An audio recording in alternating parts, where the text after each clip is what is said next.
श्रोताओं नमस्कार। साहित्य को समाज का दर्पण कहे जाने का मूल आधार आम आदमी के सुख दुख में उसके साक्षी होने के कारणों की वजह से है। समाज के इस दर्पण में जीवन का उज्जवल पक्ष भी समाहित है और समाज की पीड़ा भी। रचनाकार अपनी कलम से इन सच्चाइयों पर से पर्दा उठाने का प्रयास करते हैं और उनका उद्देश्य होता है समाज को प्रेम और शांति की एक नई राह दिखाने का। आज पल्लवी के इस अंक में भी कुछ ऐसी ही पहल की गई है।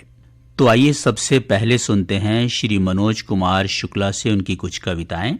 इनकी रचनाओं में साहित्य और समाज के अंतर संबंधों का बेहतरीन विश्लेषण है। इनका रचना कर्म जीवन को निकट से देखने का ही उपक्रम है। तो आइए सुनते हैं इनकी कुछ रचनाएं। मेरी पहली कविता का शीर्षक है अब आवाज नहीं आती। उनके घर से अब कोई आवाज नहीं आती, उनके घर से अब कोई आवाज नहीं आती। मुद्दतों से किसी ने किसी को बुलाया नहीं है, मुद्दतों से किसी ने किसी को बुलाया नहीं है। अब छप्परों से ढेर सारा धुआं भी नहीं निकलता, अब छप्परों से ढेर सारा धुआं भी नहीं निकलता। अब कोई दौड़ता हुआ दरवाजे से भी नहीं निकलता। रहने को तो उस घर में माँ पापा भाई भाभी चाचा चाची और भी हैं कई लोग रहते हैं जहाँ। रहने को तो उस घर में माँ पापा भाई भाभी चाचा चाची और भी कई लोग हैं जो रहते हैं वहाँ। लेकिन अब बर्तनों की आवाज बहुत मध्यम है, लेकिन अब बर्तनों की आवाज बहुत मध्यम है। सुना है सबने मिलकर उस घर को नया बनाया है, जहां अब हर किसी की अपनी रसोई है, अपना चूल्हा है और अपना लाइटर है। जहां सबकी अपनी रसोई है, अपना चूल्हा है और अपना लाइटर है, लेकिन वो सबके अपने अपने हैं। अब वो लकड़ी इकट्ठा कर चूल्हा नहीं जलाते, एक साथ पीढ़े पर बैठकर खाना नहीं खाते। अब ना आवाज है, ना शोर है, ना हंसी है और ना ही ठहाके हैं। अब ना आवाज है, ना शोर है, ना हंसी है, ना ही ठहाके हैं। बस खिड़की से पसीना पोंछते हुए माँ पापा का खाना बनाते दिख जाती है। बस खिड़की से पसीना पोंछते हुए माँ पापा का खाना बनाते दिख जाती है।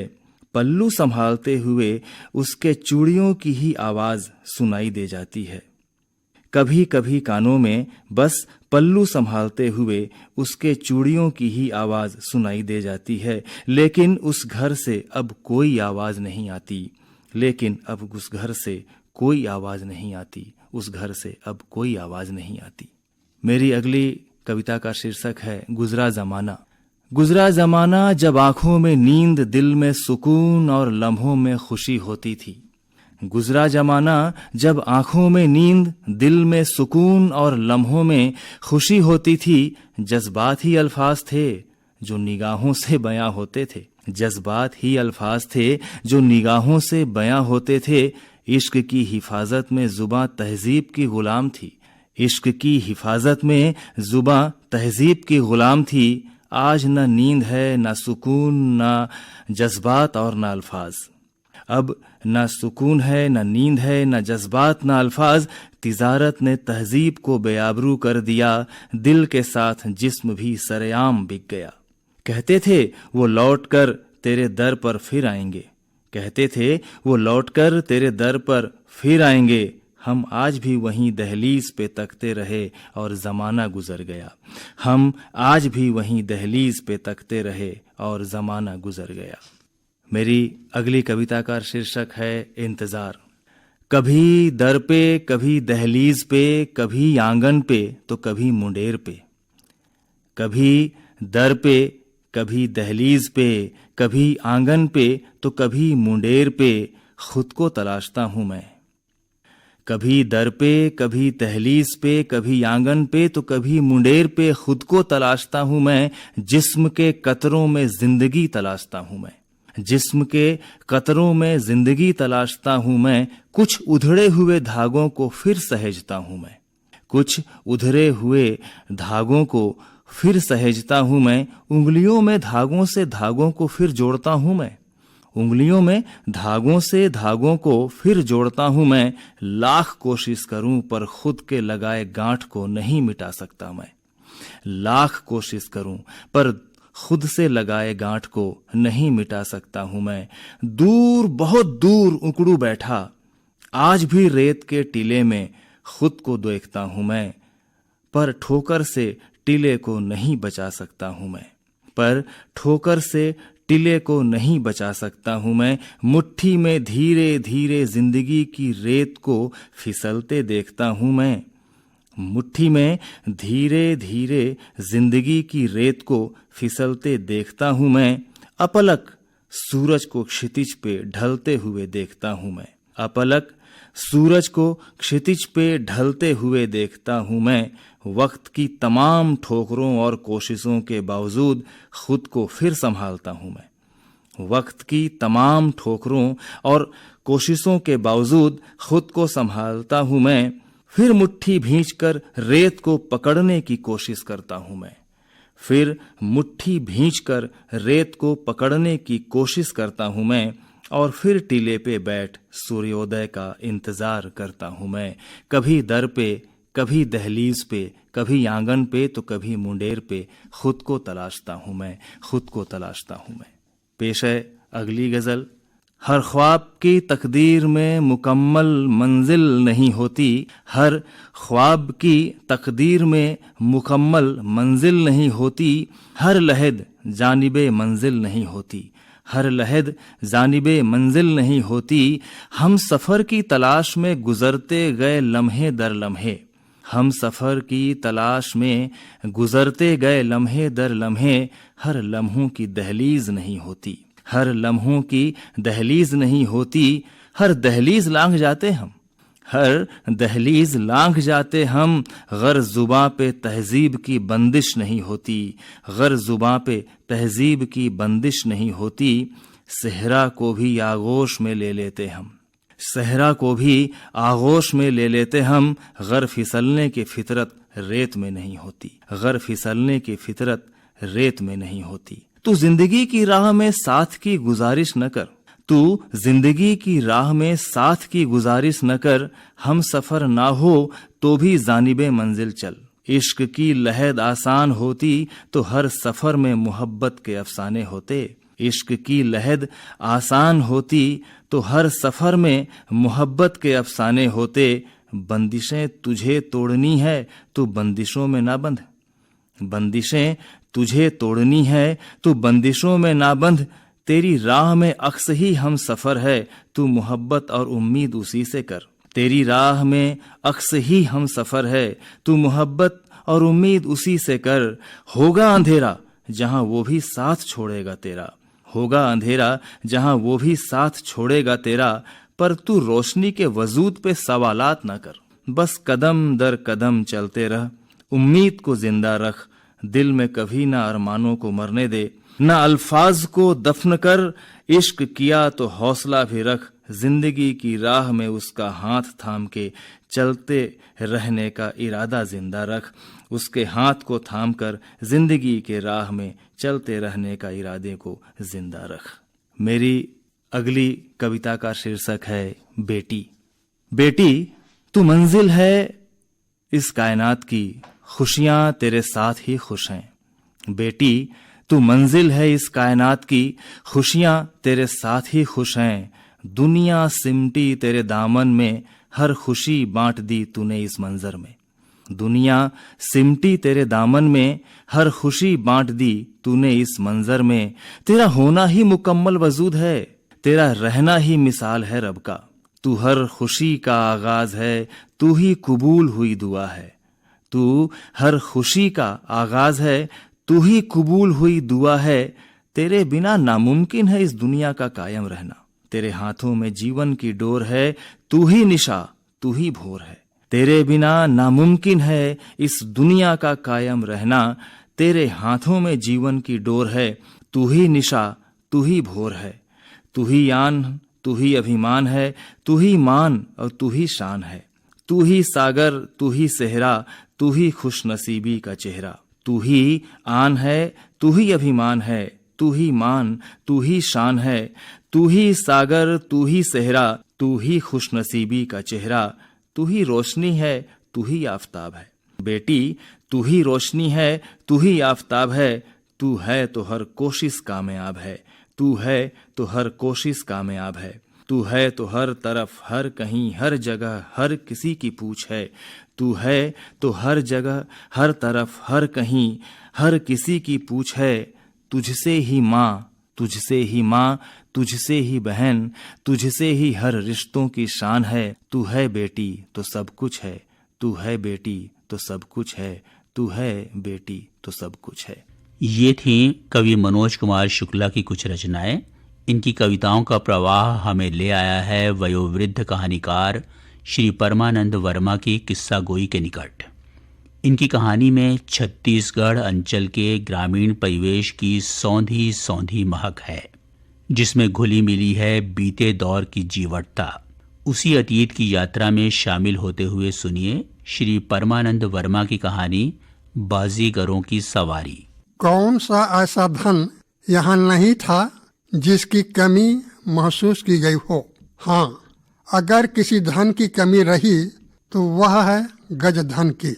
शेष सोने चांदी से लेकर गोधन बाजी धन तो अखूट थे। इस गांव में धन धान्य की प्रचुरता थी। लोग सुखी और संतोषी थे।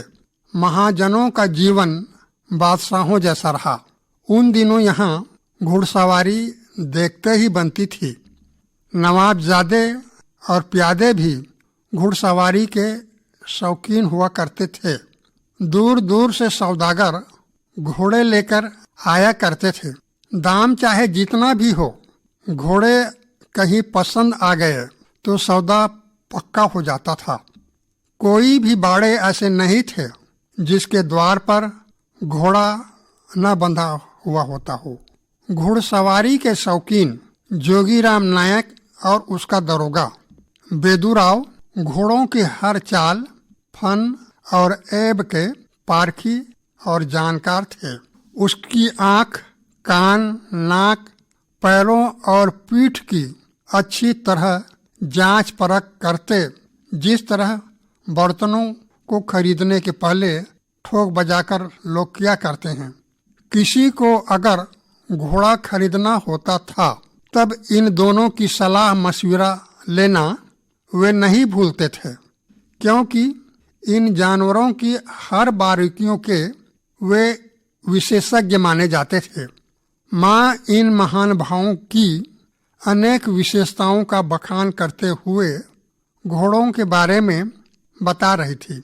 मुझे ऐसा लग रहा था अथवा इतना अवश्य समझ में आ रहा था कि उसे घोड़ों के बारे में कुछ ज्यादा जानकारी तो नहीं थी, लेकिन लोगों के मुंह से जिस तरह की बातें सुन रखी थी वह बयां कर रही थी। माँ अपने पुराने जमाने की बात सुना रही थी। उनके मुख से उन दिनों की बातें सुनना मुझे रुचिकर लग रहा था। वह बता रही थी कि बेरला, हाँ वही बेरला जो आज तहसील मुख्यालय बन गया है, पहले वहाँ जनवरी माह में अनेक प्रतियोगिताएं सप्ताह भर हुआ करती थी, जिसमें बैलगाड़ी और घुड़सवारी प्रतियोगिता भी शामिल थे। कोई साल ऐसा खाली नहीं जाता था जिसमें जोगीराम नायक की बैलगाड़ी अथवा घोड़े गाड़ी की रेस शामिल न हुई होती हो। जैसे ही प्रदर्शनी के दिन आते, घोड़े अथवा बैल खरीदना वो शुरू कर देते थे। बहुत खुशमिजाज और शौकीन व्यक्ति थे। इस रेस में शामिल होने के लिए घोड़ों और बैलों के पीछे पैसों को पानी की तरह बहा दिया करते थे। माँ बता रही थी कि अपने जीवन में उसने कोई भी शौक पूरा न किया हो, ऐसा हो नहीं सकता। जीवन को कैसे जिया जाता है, हर लम्हों का सुख उसने भोगा है।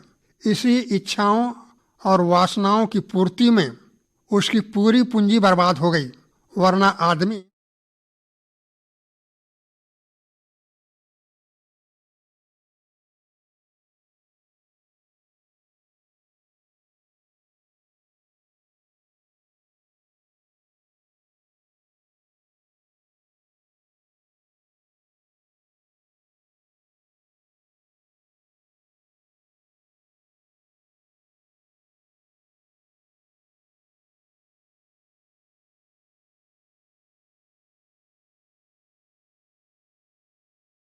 गांव में थी ही नहीं।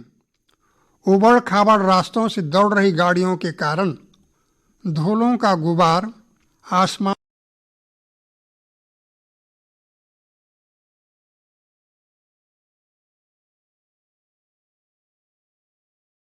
प्रदर्शनी होती। उस दिन का माहौल तो मेलामय जैसे हो जाता था।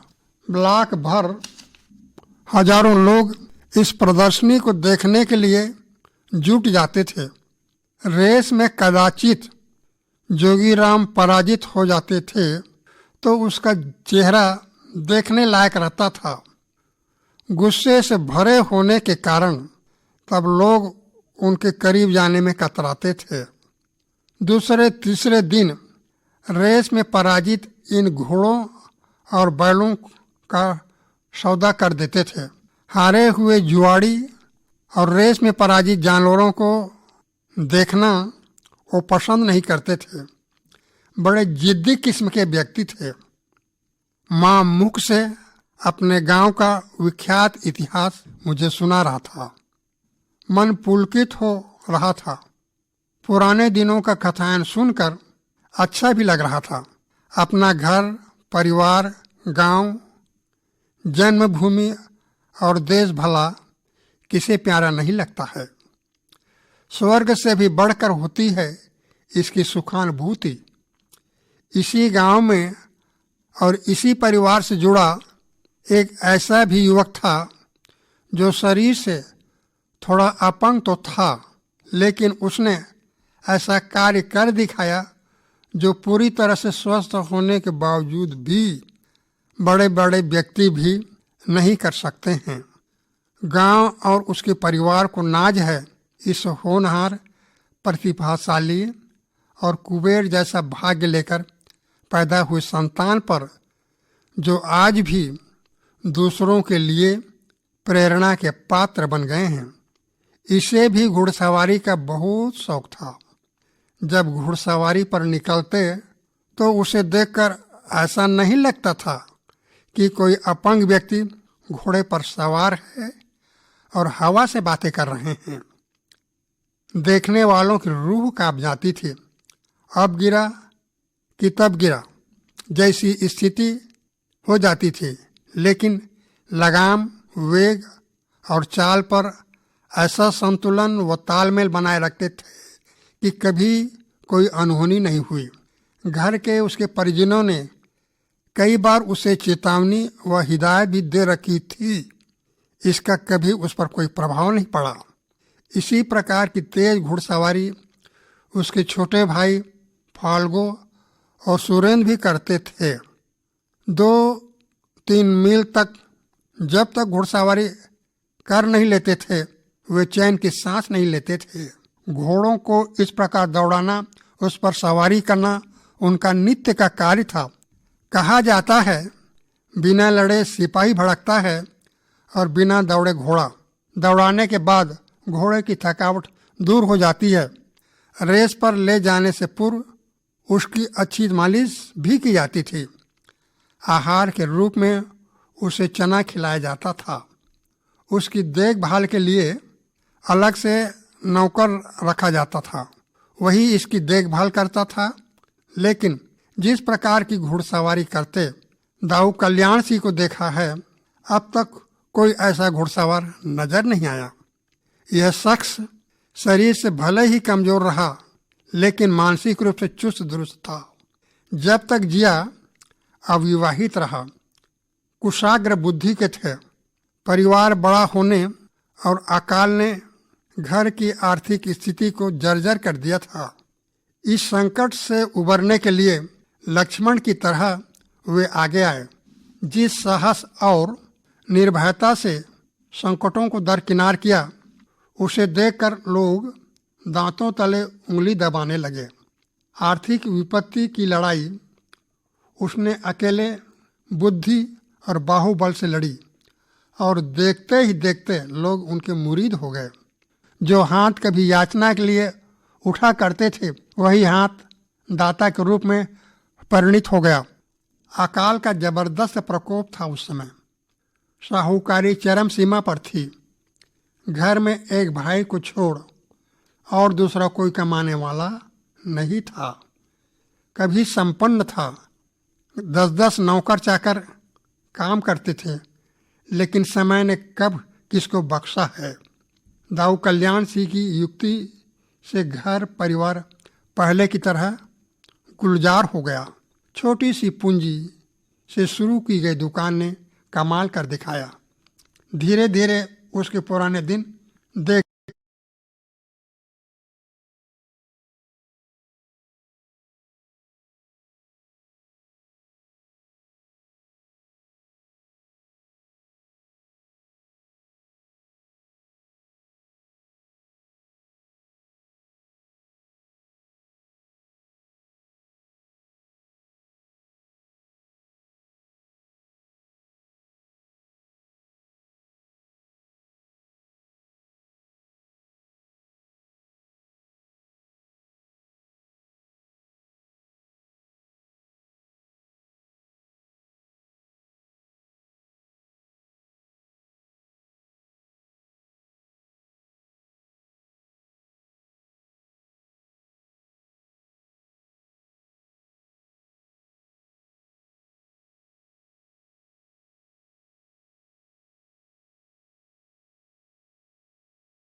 त्याग किया तब लाखों रुपए छोड़ गया था, जिसे बाद में भाई और बहनों ने आपस में बांट लिया।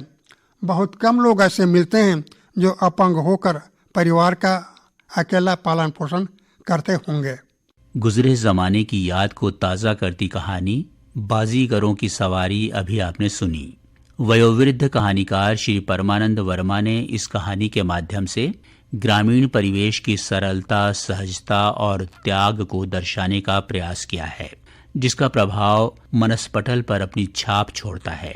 श्रोताओं, पल्लवी के अंतिम चरण में अब हम आपको सुनवा रहे हैं श्रीमती नीलिमा मिश्रा की वार्ता सर्वहारा वर्ग के मसीहा मुंशी प्रेमचंद।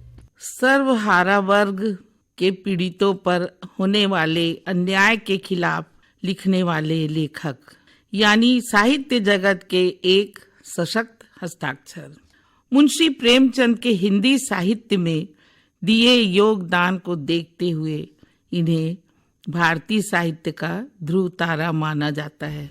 मुंशी प्रेमचंद यानी धनपत राय समाज के पिछड़े और सताए वर्ग की दमदार आवाज, जिनकी लेखनी पात्र में प्राण फूंक देती थी, जीवंत कर देती थी। चाहे स्त्रियों के अधिकार की बात हो या शिक्षा की, महाजनों सामंतों के द्वारा सताए निरीह और निर्धन प्रजा के अधिकार की बात हो या मानवीय रिश्तों की बात हो, सभी विषयों पर इनकी कलम चली और खूब चली।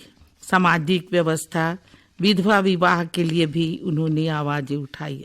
प्रेमचंद की कहानियों में तत्कालीन और सामयिक इतिहास बोलता है। अपनी कहानियों से प्रेमचंद मानव स्वभाव की आधारभूत महत्ता पर बल देते हैं। मुंशी प्रेमचंद की मान्यता थी कि साहित्य का चाहे जो भी रूप हो, विधा हो, उसका उद्देश्य जनसाधारण के जीवन की आलोचना और व्याख्या होना चाहिए। वे अपने पूर्ववर्ती युग की आलोचना करते हैं, जिसमें कथा साहित्य का एकमात्र उद्देश्य केवल मनोरंजन और अद्भुत रस प्रेम की तृप्ति था। उन्होंने सेवा सदन, प्रेमाश्रम, रंगभूमि, निर्मला, गबन, कर्मभूमि, गोदान और वरदान आदि अनेक उपन्यास तथा कफन, पूस की रात, पंच परमेश्वर, बड़े घर की बेटी, बूढ़ी काकी, दो बैलों की कथा और ईदगाह लगभग 300 कहानियां लिखी। पंच परमेश्वर में जुम्मन शेख और अलगू चौधरी की गहरी दोस्ती न्याय के रास्ते में चलने से कैसे शत्रुता में बदल जाती है, और फिर जब न्याय की कुर्सी पर अलगू चौधरी के बैठने की पारी आती है तो दुश्मनी और बदला लेने की चाह में भी अलगू अन्याय नहीं कर पाते हैं और अंत में सच्चाई और ईमानदारी की जीत होती है और दोनों मित्र फिर से एक हो जाते हैं। ठगिनी नैना क्यों झमकावे, कफन खरीदने के लिए दिए गए पैसे में घीसू और माधव दोनों बाप बेटे इतने अधम हो जाते हैं कि कफन के पैसों से शराब पीकर मरने वाली को दुआ देते हैं कि वो सीधे स्वर्ग चली गई और जाते जाते भी हमारा भला कर गई। अंधेरी और बेहद ठंडी पूस की रात में फटी पुरानी कथरी ओढ़कर खुले मचान में खेत पर पहरा देना शायद संसार की सबसे बड़ी तकलीफ देह सजा है। तभी तो जानते हुए भी हल्कू अलाव के पास से उठ नहीं पाता और फसलों को जानवरों के चरने के लिए छोड़ देता है। अपनी पत्नी मुन्नी के पास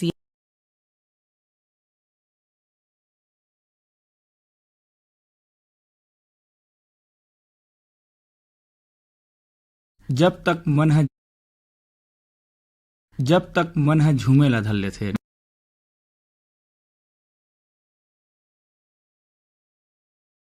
उपन्यास है। यह उपन्यास दहेज प्रथा और अनमेल विवाह को आधार बनाकर लिखा गया था। निर्मला उपन्यास में बिना सहमति के विवाह और दहेज के कारण होने वाले दुष्प्रभावों का सटीकता से वर्णन किया गया है। प्रेमचंद के गोदान में गांव की प्रकृति और वहां के जनजीवन के बारे में बड़े ही प्रेम के साथ लिखा गया है।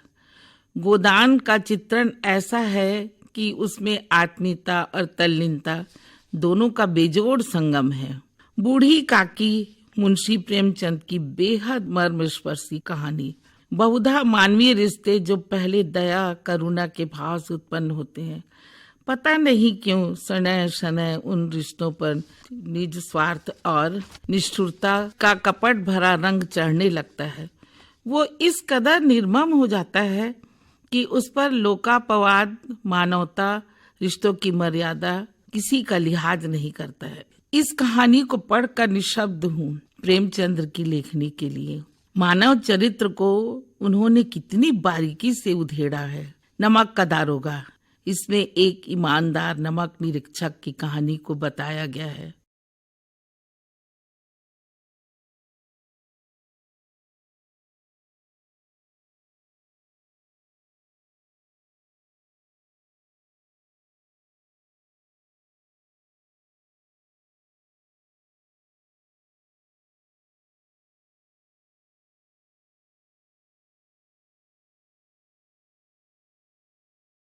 एक बेईमान स्वामी को भी एक ईमानदार कर्मचारी की तलाश रहती है। गोदान, वरदान और निर्मला उनके कालजयी उपन्यास हैं। इसके अतिरिक्त दुनिया का सबसे अनमोल रत्न कहानी संग्रह भी बहुत बढ़िया लिखा गया। सचमुच अनमोल रत्न थे मुंशी प्रेमचंद। सर्वहारा वर्ग के मसीहा मुंशी प्रेमचंद। ये वार्ता भी आपने सुनी। वार्ताकार थी श्रीमती नीलिमा मिश्रा। श्रोताओं, आशा है पल्लवी का ये अंक आपको सुरुचिपूर्ण लगा होगा।